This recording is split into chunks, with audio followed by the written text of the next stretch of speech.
welcome to BioGlobe. If you like this channel, please share and subscribe. Today we are going to discuss the topic various sources of human infections. Myself Mohammad Jasil A, Assistant Professor, Department of Microbiology, Marcus Arts and Science College, Adavanad. The first source of human infection is typical humans. A human being is the common source of human infection. Parasite may originate from patient or carrier. Parasite, we all know that the parasite may originate from patient or carrier, act as a source of infection.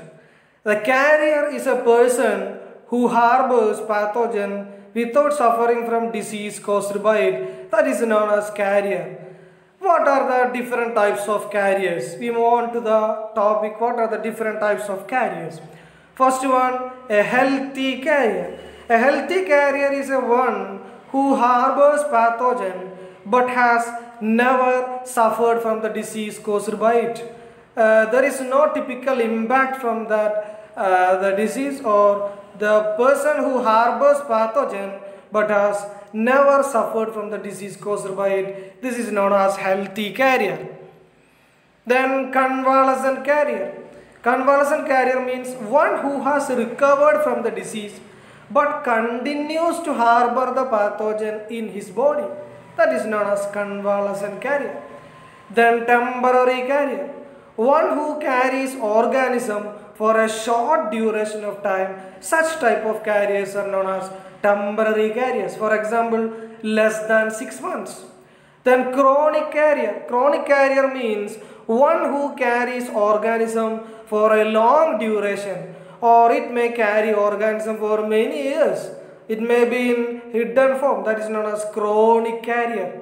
Then contact carrier.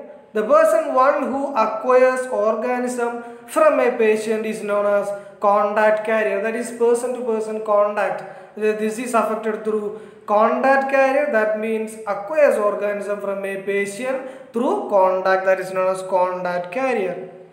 Then paradoxical carrier. One who acquires organism from another carrier is known as paradoxical carrier. Then precocious carrier.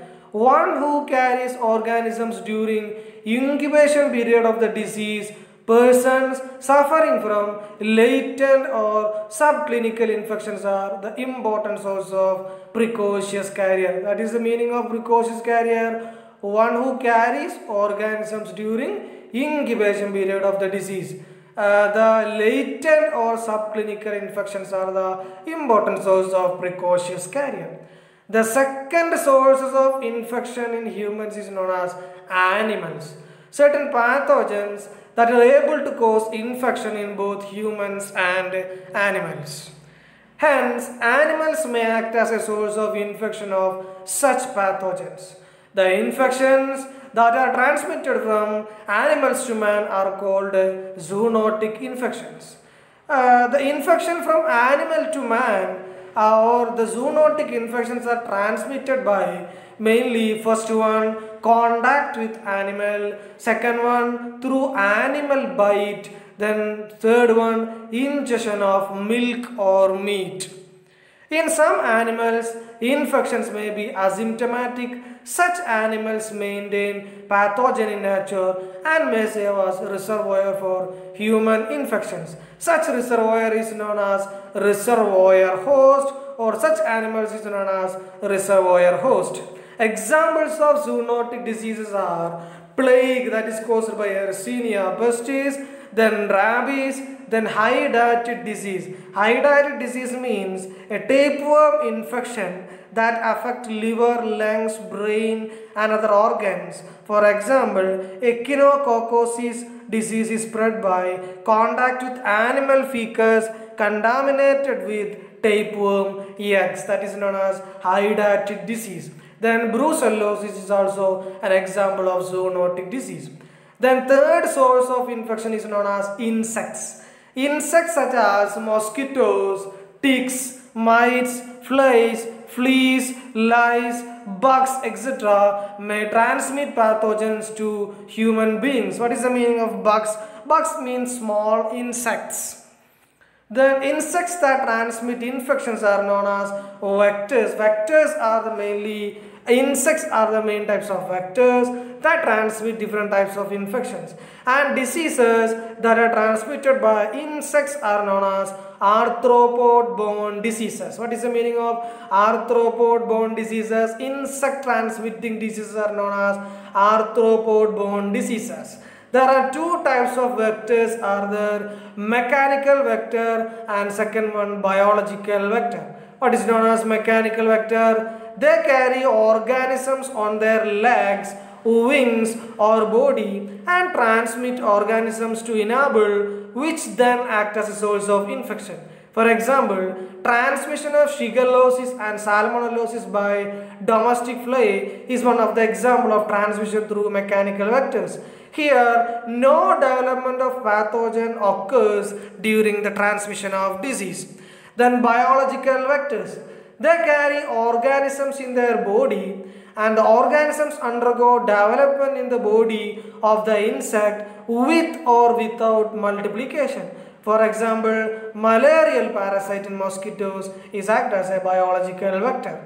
The interval of time required for the biological vector to become infective is termed as extrinsic incubation period. That is the beginning from the time of entry of pathogen, that is known as extrinsic incubation period. That is the time required for the biological vector to become infective. Some vectors may act as a reservoir host. For example, ticks in relapsing fever and spotted fever. Relapsing fever is an infection caused by Borrelia family, mainly transmitted through Ornithodorus ticks. Mainly the bacteria like Borrelia duttonii and Borrelia hermsii is a causative agent of relapsing fever.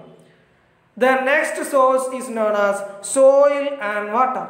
Soil may serve as a source of infection of microorganisms which are able to survive in soil for long periods. Example, fungal infections such as Histoplasma capsulatum. So fungal infections. Various types of mycotic infections are mainly acts through or transmitted through soil. Then parasitic infections such as roundworm and hookworm also one of the transmission of disease through soil. Bacterial infections such as Clostridium tetani is transmitted mainly through the spores that survive in soil for a long time, and the nocardial infection is also an example of bacterial infections.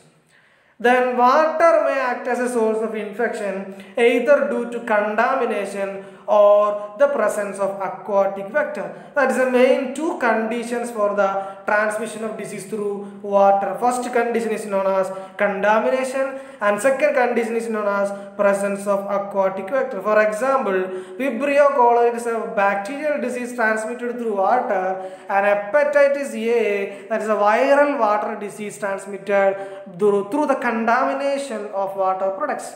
Then guinea worm transmitted the infection as a vector through waterborne diseases. The next source is known as food. Contaminated food may be a source of infection. In different types of ways, our food is to be contaminated with different types of organisms. So, when the food is contaminated with different types of organisms, it acts as a good source to transmit infection.